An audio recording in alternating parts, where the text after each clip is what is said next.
शिक्षण विकास मंच यशवंतराव चव्हाण सेंटरचे सर्व पदाधिकारी आणि इथे उपस्थित सर्व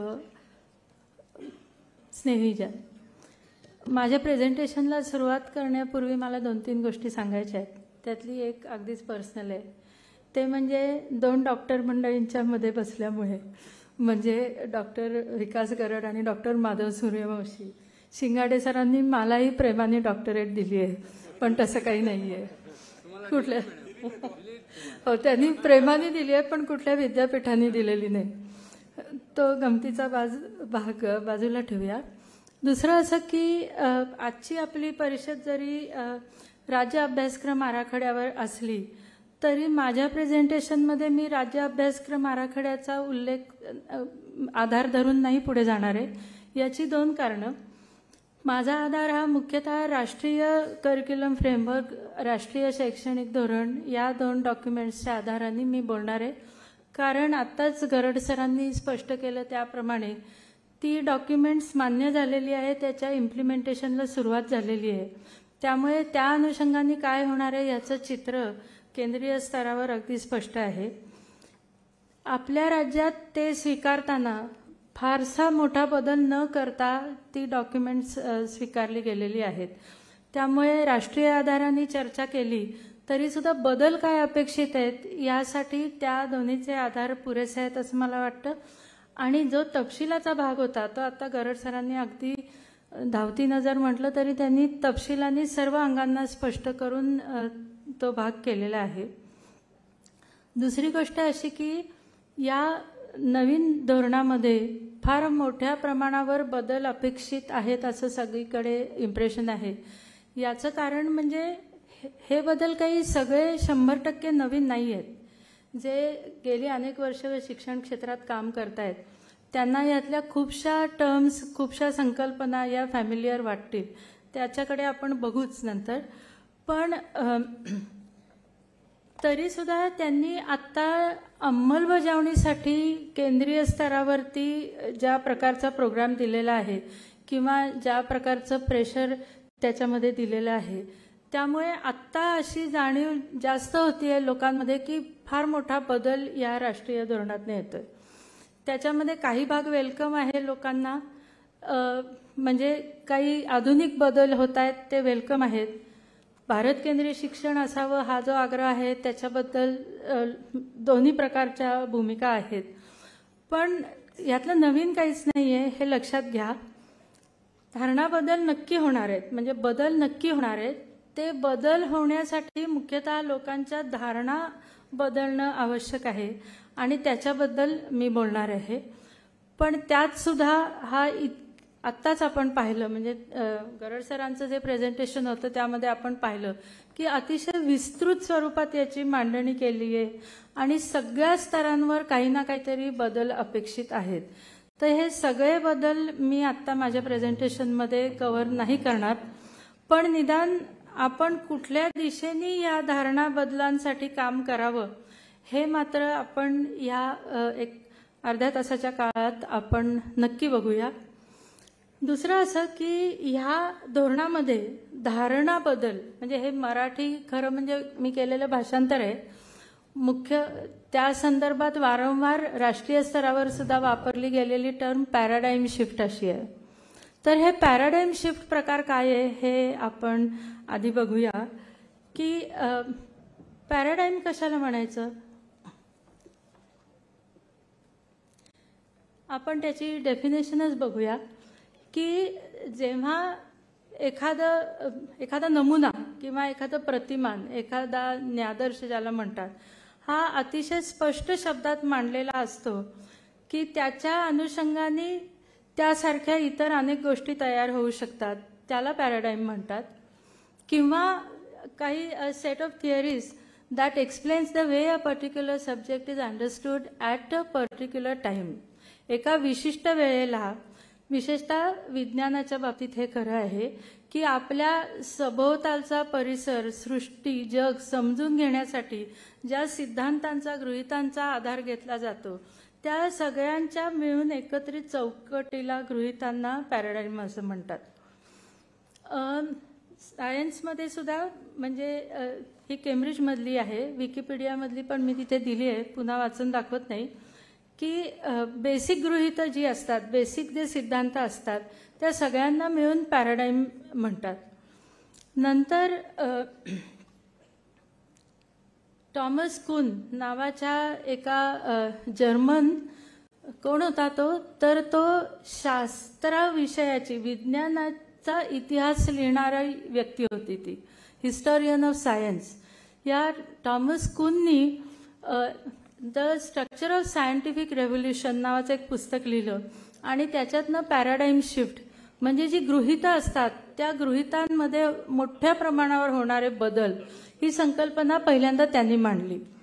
म्हणजे मी विज्ञानाची विद्यार्थिनी नाही, पण जनरल नॉलेजच्या आधाराने आपण सगळेच समजून घेऊ असं उदाहरण त्यातलंच देते, की न्यूटननी मांडलेल्या सिद्धांतांनंतर जेव्हा आईन्स्टाईनची रिलेटिव्हिटीची थिअरी पुढे आली तेव्हा सायन्समधली काही गृहीतच बदलली. That was a paradigm shift. त्यानंतर जेव्हा क्वांटम फिजिक्स, क्वांटम मेकॅनिक्स ह्या संकल्पना पुढे आल्या तेव्हा पुन्हा एकदा सगळी गृहीतं बदलली गेली. त्याला पुन्हा पॅराडाईम शिफ्ट असं म्हटलं गेलं.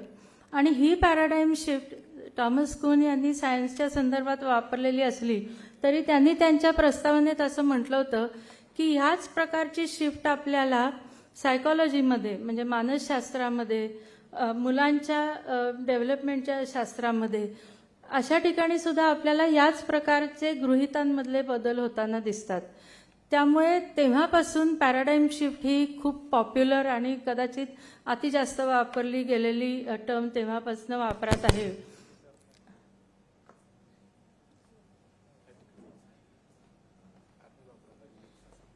आलं. तर आपण आता असं बघूया की ह्या नेमक्या आत्ताच्या नवीन धोरणात आणि नवीन करिक्युलम फ्रेमवर्कमध्ये असं काय आहे की म्हणजे त्यामुळे याच्यामध्ये काहीतरी पॅराडाईम शिफ्ट होतीये असं म्हणायला पाहिजे.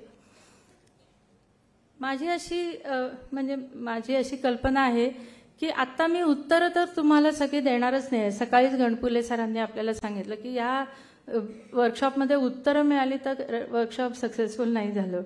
पण आपण स्वतःला प्रश्न कोणते विचारूया हे मी सांगते की आपण जेव्हा मुलांना शिकवत असतो तेव्हा आपण नेमकं काय शिकवतोय, आपण का शिकवतोय, जे काही शिकवतोय आपण ते आपण का शिकवतोय आणि कशा पद्धतीने शिकवतोय याविषयीचे प्रश्न शिक्षण प्रक्रियेत सहभागी असलेल्या सगळ्या लोकांनी वारंवार विचारायला पाहिजेत. आणि या संदर्भात मला एक माझा व्यक्तिगत अनुभव सांगायचा आहे.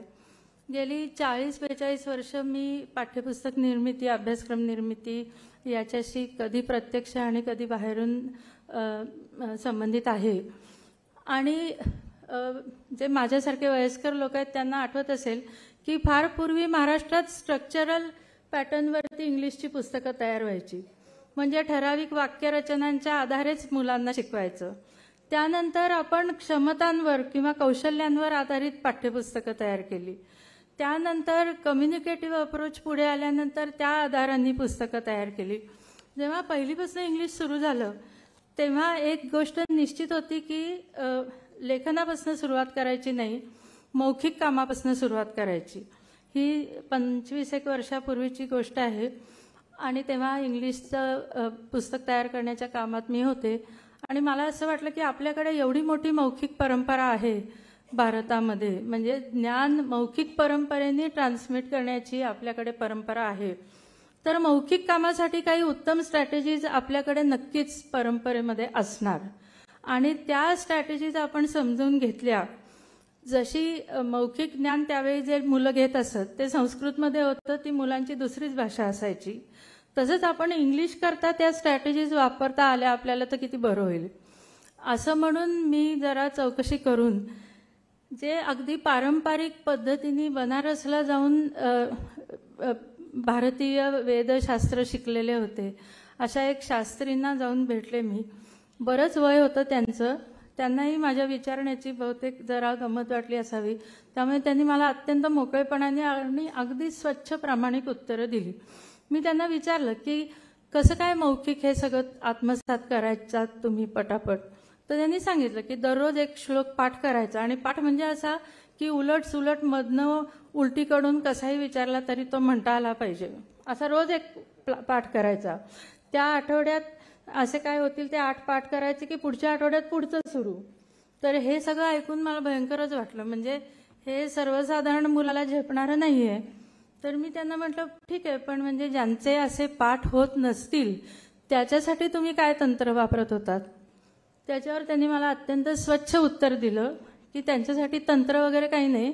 त्यांच्या आईवडिलांना म्हणजे वडिलांनाच बोलवून घ्यायचं आणि सांगायचं हा मुलगाच, मुली नाहीतच, हा मुलगा शास्त्री होण्याच्या लायकीचा नाही, ह्याला घरी घेऊन जा आणि ह्याला भिक्षुकी किंवा काय दुसरा उद्योग द्यायचा तो द्या. तर मला असं वाटतं की माझ्या आयुष्यातला तो धारणा बदलाचा एक क्षण होता. तेव्हा मला तात्काळ कळलं की हे आपल्यासाठी नाही आहे. त्यांना जी एक सवलत होती की या मुलांना घरी घेऊन जा, यांना आम्ही शिकवणार नाही, हे सांगण्याची सोय आपल्याला नाही, आपल्याला कोणालाही नाही. आता या इन्सेन्सिटिव्हली आत्ता आपण नाही विचार करू शकत.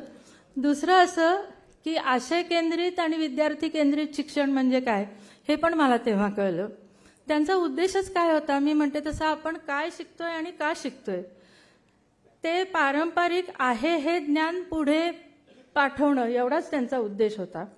त्याच्यासाठी शिकवत होते ते. तसं आपल्याला नाही करायचंय.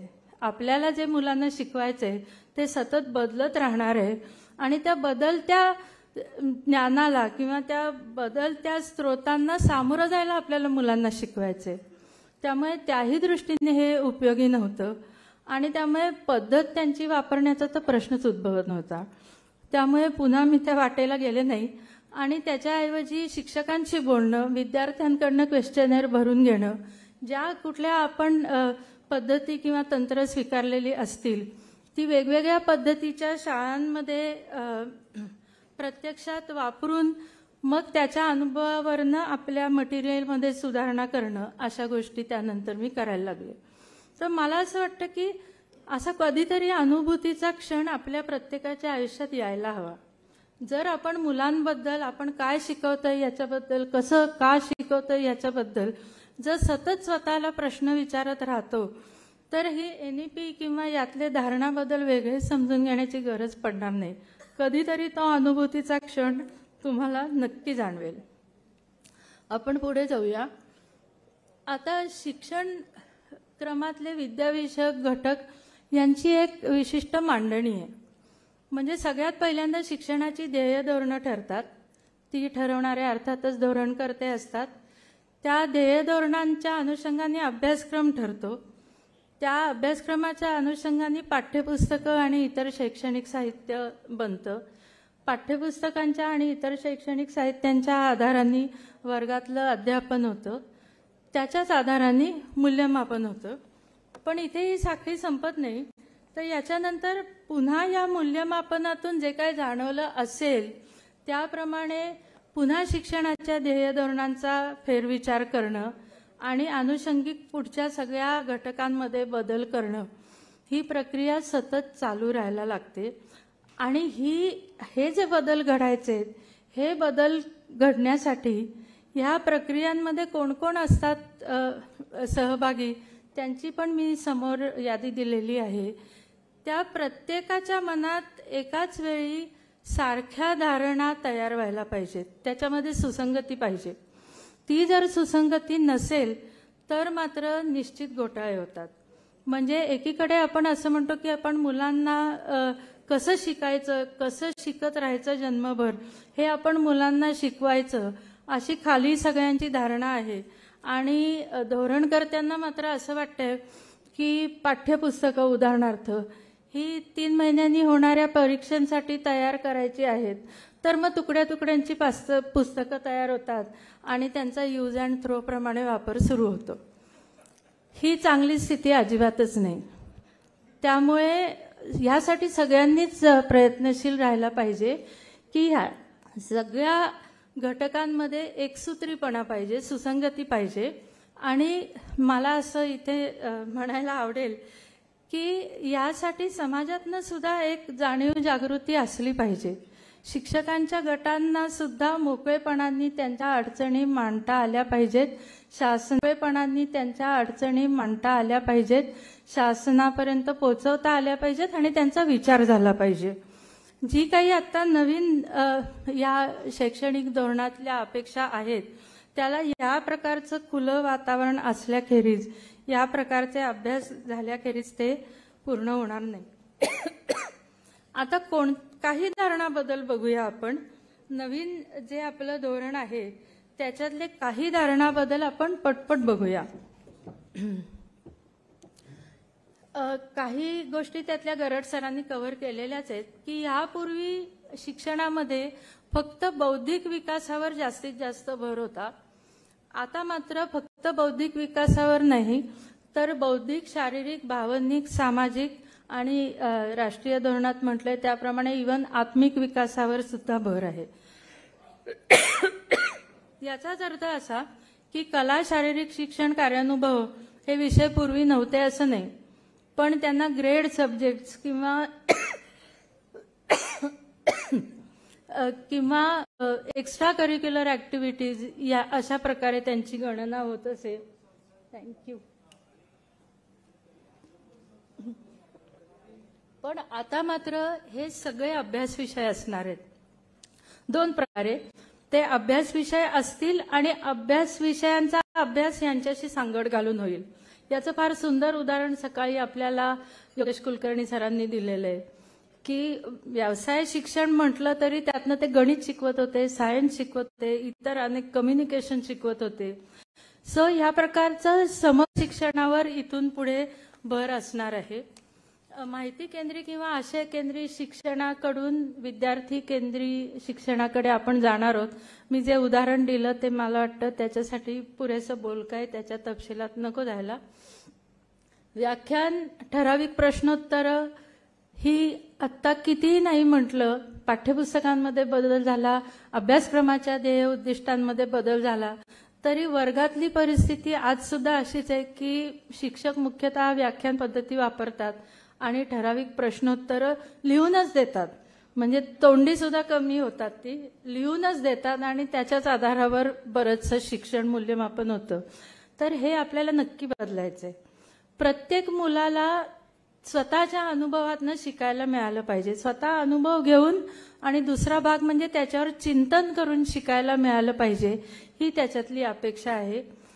कप्पेबंद विषय योजनांच्या ऐवजी लवचिक विषय योजना कशी आहे ते त्यांनी मांडलंय, त्याचे तपशील आपणही बघू शकता.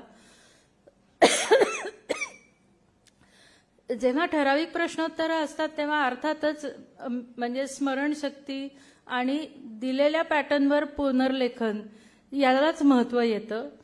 ते महत्त्व आपल्याला बाजूला काढायचं आहे असं आपण अनेक दिवस म्हणतोय, गेल्या अनेक अभ्यासक्रमांमध्ये हे म्हणतोय, त्यासाठी पाठ्यपुस्तकामध्ये कृती देतोय, पण प्रत्यक्षात होत नाहीये. याचं कारण असं की मला असं वाटतं की शिक्षक जे आहेत त्याच्याकडे आपण नंतरही येऊ, त्यांनी स्वतः ह्या पद्धतीचं शिक्षण घेतलेलं नाहीये आणि त्यामुळे मुलं कृतीतून शिकतील असं खरं म्हणजे अनेक शिक्षकांना वाटत नाही.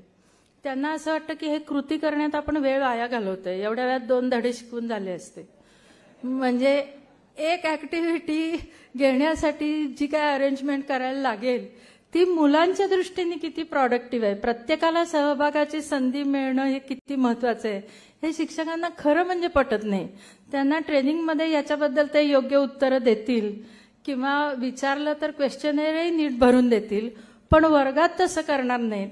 याचं कारण धडे शिकवल्याशिवाय शिकवल्याचं समाधान मिळत नाही. मुलांचा रोल वाढला आणि शिक्षकाचा रोल कमी झाला की त्याला आपण काहीतरी कमीच काम करतोय असं वाटतं. म्हणजे जेव्हा शिक्षकांना फॅसिलिटेटर म्हटलं गेलं तेव्हा बऱ्याच शिक्षकांना असं वाटलं म्हणजे कामच कमी झालं आपलं, मुलांनी शिकायचंय. तसं नाहीये, मुलांनी शिकायचंय. ही परिस्थिती निर्माण करण्यासाठी तुम्हाला खूप जास्त काम तयार करायचंय.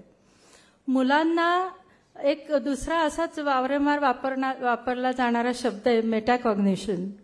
म्हणजे मुलं जे शिकतायत आपण का शिकतोय आणि कसं शिकतोय हे पण मुलांना कळलं पाहिजे.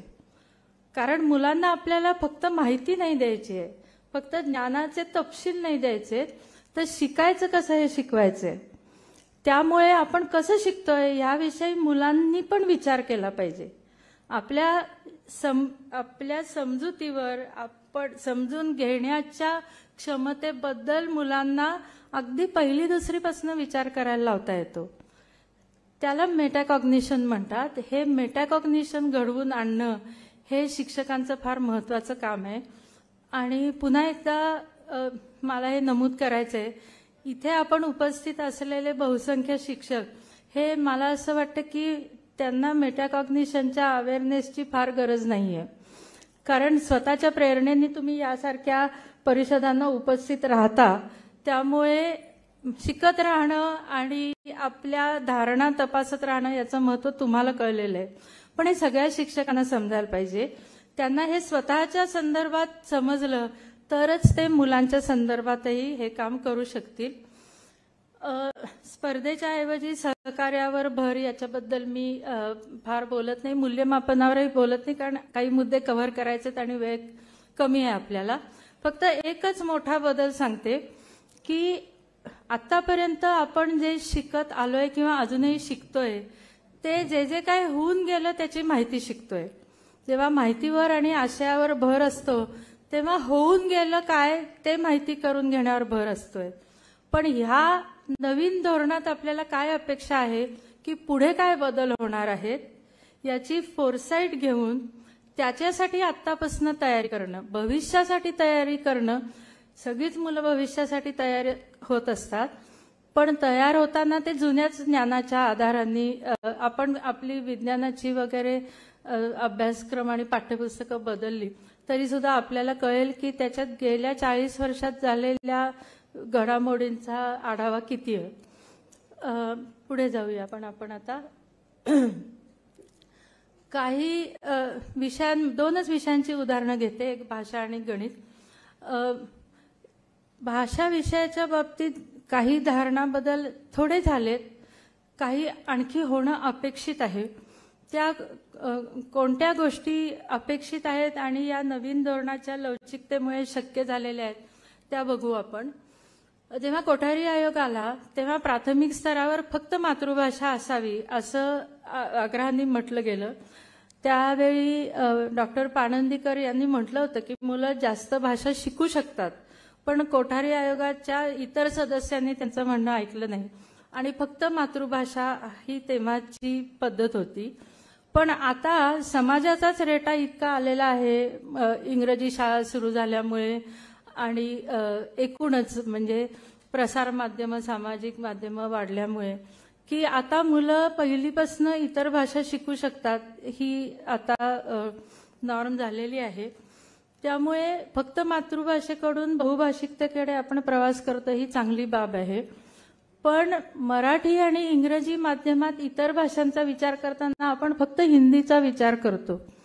यासाठी मला वाटतं मराठी माध्यमाच्या शाळांनी आणि इंग्लिश माध्यमाच्याही शाळांनी पुन्हा फेरविचार करण्याची गरज आहे. अशा मला तरी मराठी माध्यमाच्या शाळा महाराष्ट्रात माहीत नाहीत की ज्या उर्दू भाषा शिकवतात. किती जवळची भाषा आहे आपल्याला. प्रत्येक गावामध्ये उर्दू बोलणारी आणि वस्त्या असतात. आपल्या रोजच्या हिंदी सिनेमांच्या गाण्यांमध्ये उर्दू शब्द खचाखच भरलेले असतात. त्या गाण्यांमध्ये जर आपल्याला उर्दू शब्द चालतात तर तीच गाणी नीट समजून घेण्यासाठी आपण शाळेतच उर्दू का नाही शिकायचं. म्हणजे यातला गमतीचा भाग सोडला तरी सुद्धा समरसतेच्या दृष्टीने फ्रेंच, जर्मन वगैरे ह्या परकीय भाषा शिकण्यापेक्षा किंवा अभिजात भाषा शिकण्यापेक्षा मला असं वाटतं की या नवीन काळामध्ये मराठी इंग्लिश मीडियमच्या शाळांनी इतर भारतीय भाषांच्या अभ्यासाला प्राधान्य दिलं पाहिजे आणि नवीन धोरणाला ते अगदी साजेसं होईल. आणखीन एक महत्त्वाचा टप्पा याच्यावर मी इतर ठिकाणी लिहिलंय की इंग्रजी शिकवताना अजूनही आपल्या मनात असं असतं की जे साहेबांचं इंग्लिश आहे ते चांगलं आहे. म्हणजे थोडक्यात जे इंग्लंडमध्ये लोक ज्या प्रकारचं इंग्लिश बोलतात ते खरं इंग्लिश, किंवा जे अमेरिकन लोक बोलतात ते खरं इंग्लिश. आपण जे बोलतो ना ते खरंच इंग्लिश आहे. आपण गेली 150 वर्ष त्याच्यापेक्षा जास्त वर्ष इंग्लिश बोलतोय. आता इंग्लिश पुस्तकांचं सगळ्यात मोठं मार्केट कदाचित भारतात असेल. त्यामुळे भारतीय इंग्रजी ही आता आपण काही म्हणजे संकोच बाळगावा, आपल्याला लोक हसतील असं म्हणावं अशी बाब अजिबात नाहीये. त्यामुळे इंग्लिशच्या बाबतीत आणि मला पुन्हा एकदा हे सांगायला आवडेल की भारत केंद्रीय शिक्षण हे फक्त प्राचीन भारतीय वारशाचं शिक्षण नाही. भारत देश आपला इथलं वर्तमान आणि आपल्या क्षमता याच्याविषयी अभिमान बाळगणं आणि त्या अनुषंगाने शिक्षणाचं प्लॅनिंग करणं हे सुद्धा भारत केंद्रीय शिक्षणच आहे. त्यामुळे आपल्या पाठ्यपुस्तकांमध्ये भारतीय इंग्रजीचा वापर करण्यात आपल्याला कोणताही संकोच वाटता कामा नये. आणि अर्थातच त्यासाठी डिक्शनरीज तयार व्हायला लागतील, ग्रामर्स तयार व्हायला लागतील, पण ते सगळं काम करावं लागेल. दुसरा एक चांगला बदल गेल्या काही वर्षात झालेला आहे, तो कदाचित लोक कबूल नाही करणार, पण तो आपण वर्गांमध्ये गेल्यावर आपल्याला दिसतो. ते म्हणजे पूर्वी इंग्लिश शाळांमध्ये फक्त इंग्लिश बोलायचं आणि मराठी शाळांमध्ये म्हणजे ज्या माध्यमाची शाळा असेल तीच भाषा बोलायची आणि इंग्रजीच्या तासाला सुद्धा फक्त इंग्रजीच बोलायचं. ते चुकलं तरी चालेल पण इंग्रजीच बोलायचं असा एक रेटा होता. पण आता इंग्रजी माध्यमाच्या शाळांची शिक्षकांची संख्या इतकी वाढली आहे की मला असं वाटतं की एवढा कडकपणा पाळणं आता व्यावहारिकदृष्ट्याच शक्य राहिलेलं नाही.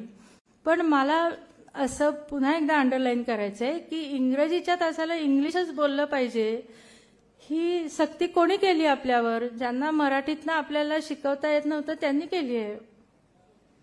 आपण जर आपल्याला थोडक्यात मराठीचा आधार घेऊन एखादी गोष्ट समजून देता येत असेल तर हळूहळू इंग्रजीकडे नेऊ ना आपण.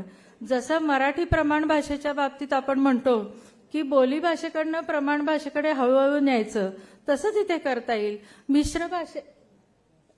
मिश्र भाषांकडून हळूहळू आपण पूर्ण इंग्रजीकडे जाऊ शकतो आणि सगळ्या माध्यमाच्या शाळांमध्ये मिश्र भाषांचा वापर प्रत्यक्षात होतोच आहे, पण तो लाजून होतो, जरा म्हणजे संकोचाने होतो. बाहेर असं सांगता येत नाही की आम्ही मिश्र भाषा वापरतो, तर ते आपण मोकळेपणाने वापरू. त्याच्यामध्ये म्हणजे मोकळेपणाने वापरायचं कारण असं की मोकळेपणा आला की आपण योग्य मार्गावर जातो. म्हणजे आता हळूहळू यातला आपण इतर भाषांचा भाग करून जी टार्गेट लँग्वेज आहे त्याकडे हळूहळू कसं जाईल ह्याचा आपण मोकळेपणाने विचार करतो.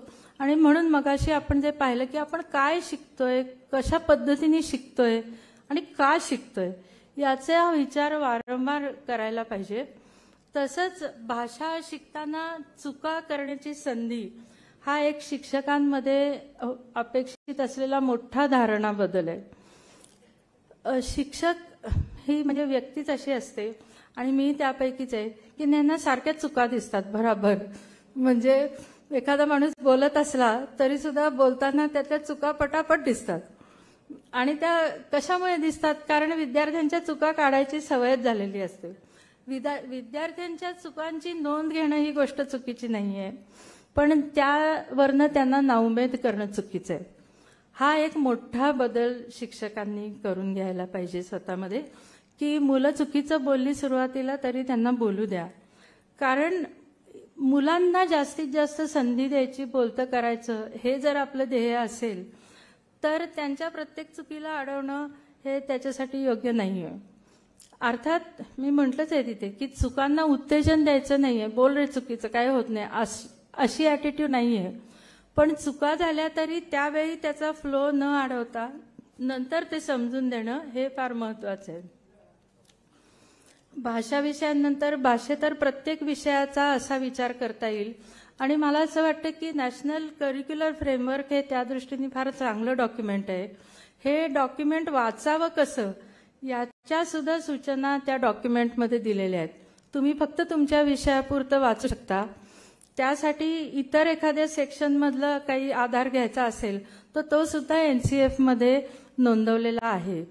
त्यामुळे मला असं वाटतं की मी इथे भाषेचं उदाहरण घेतलं, गणिताचं घेतेय, विस्ताराने घेणार नाही फार, तसं आपण ज्या विषयाचे शिक्षक असाल तो विषय आपण NCF मधनं जरूर वाचा आणि कोणते धारणा बदल करायचे आहेत आणि कसे हे त्यातनं तुम्ही नक्की समजून घेऊ शकता.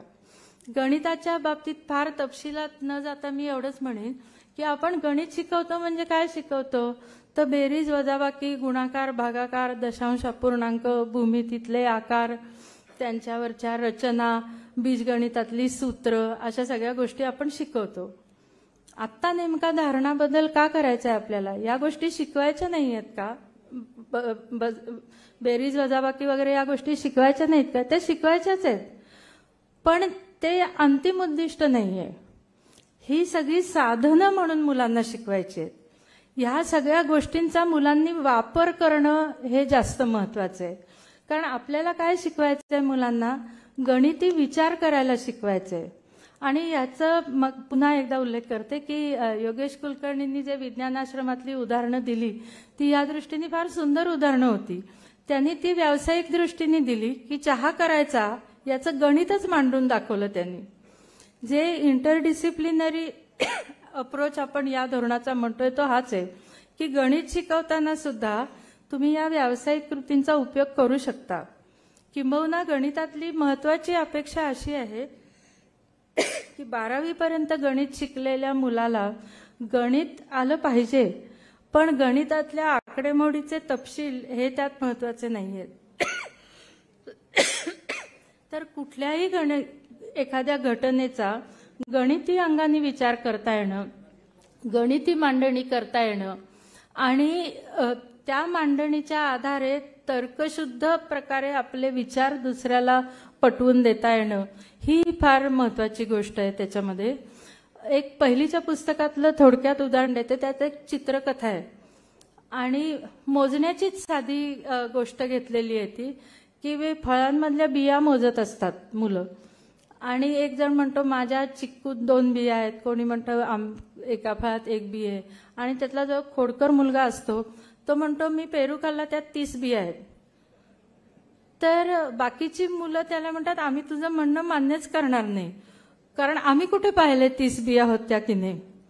तर हा गणिती विचार आहे, यातला जोक हा भाग वेगळा, पण आपण प्रत्यक्ष पाहणं, प्रत्यक्ष तपासणं आणि त्या अनुषंगाने काहीतरी एक पुढे जाणं हा गणिती विचार अगदी पहिलीपासून देता येतो आणि तो 12वी पर्यंत आपल्याला तयार करत न्यायचा आहे. तो सुद्धा भाग मुळातनं वाचण्यासारखा आहे. आता ह्या सगळ्या प्रकारामध्ये मी म्हटलं तसं शिक्षकांची भूमिका काय असणार आहे, तर हे मान्यच करूया की ती थोडीशी अवघड असणार आहे, खूप चॅलेंजिंग असणार आहे की ज्याचा अनुभव आपण विद्यार्थी म्हणून घेतला नाही त्या पद्धती आता आपल्याला वापरायच्या आहेत. हे मोठंच काम आहे आणि त्याच्यासाठी मला असं वाटतं विशेषतः प्रशिक्षण वर्ग जे होतात तिथे विद्यार्थ्यांच्या रोलमध्ये शिक्षकांना जाण्याची संधी हवी.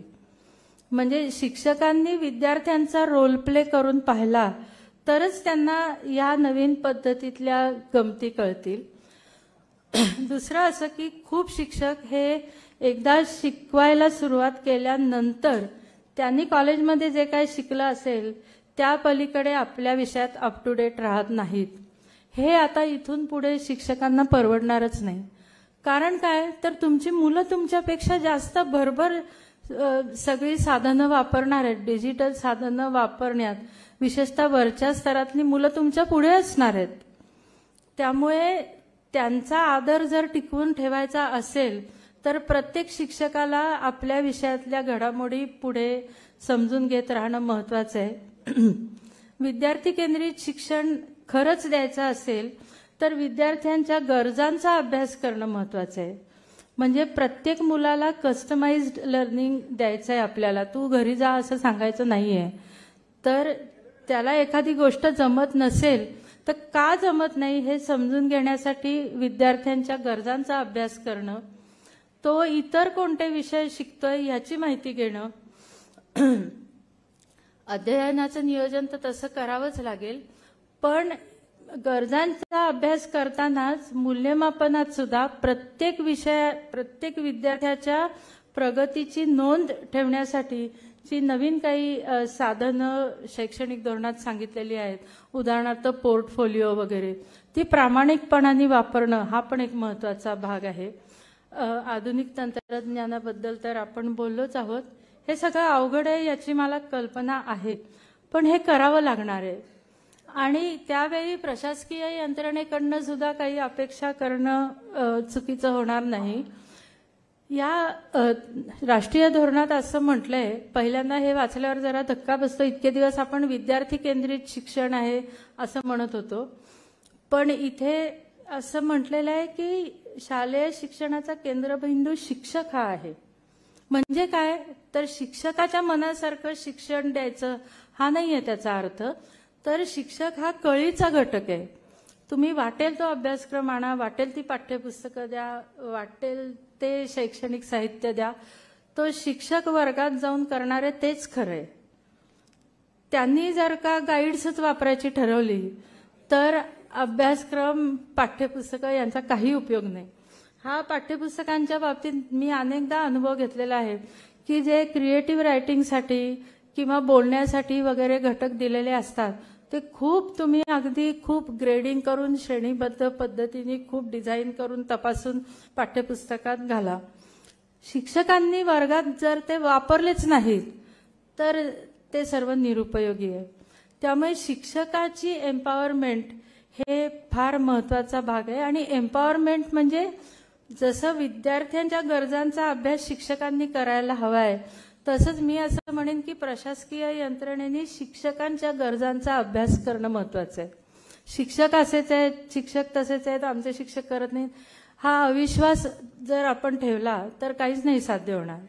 ते शिक्षक तिथे आहेत ना आणि ते शिकवणार आहेत ना, मग त्यांना काय हवंय, काय दिल्याने ते आणखी चांगलं शिकवू शकतील. त्यांना आणखी वेळ हवाय का, त्यांना साधन सुविधा हव्या आहेत का, त्यांना थोडं स्वातंत्र्य हवं आहे का. आपल्या निबंधाचा विषय तोच होता आज, की त्यांना स्वातंत्र्य हवं आहे का स्वतःचं टीचिंग प्लॅन करण्याची. या सगळ्याचा विचार प्रशासकीय यंत्रणेने करायला पाहिजे. आणि शेवटचाच मुद्दा आता म्हणते, हा पण एक अनुभव आहे की काही काही वेळा शिक्षकांच्या मध्ये धारणा बदल झालेला असतो. नवीन धारणांप्रमाणे शिक्षक शिकवत असतात, पण त्याच वेळी प्रशासकीय अधिकारी आले आणि त्यांचा धारणा बदल झालेला नसेल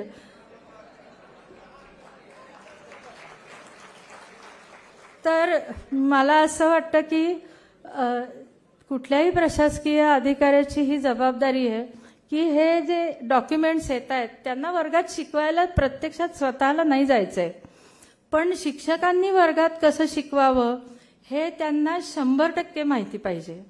आणि ते माहिती करून घेऊनच त्यांनी वर्गात जावं. आणि वर्गात जावं ते मगाशी आपण म्हटलं तसं आपल्याला मुलांच्या चुका नाही काढायच्या, चुकातनं त्यांना पुढे न्यायचंय. तसंच त्यांनी शिक्षकांच्या चुका काढण्यासाठी जायचं नाहीये तिथे.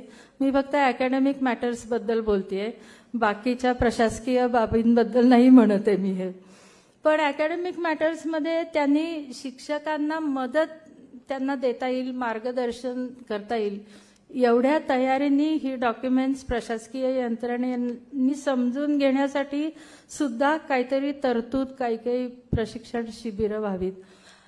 अशा सगळ्या मार्गाने आपण पुढे गेलो तर हे होतील अशी जी गेली 30, 40, 50 वर्ष अपेक्षा आहे पण होत नाहीयेत, ते धारणा बदल घडण्याची शक्यता आहे. काही शिक्षक असं म्हणतील की हे आम्ही का करायचं. त्याला मी एवढंच म्हणेन की इतर समाजातल्या इतर सगळ्या घटकांपेक्षा आणि व्यावसायिकांपेक्षा आपलं काम वेगळं आहे.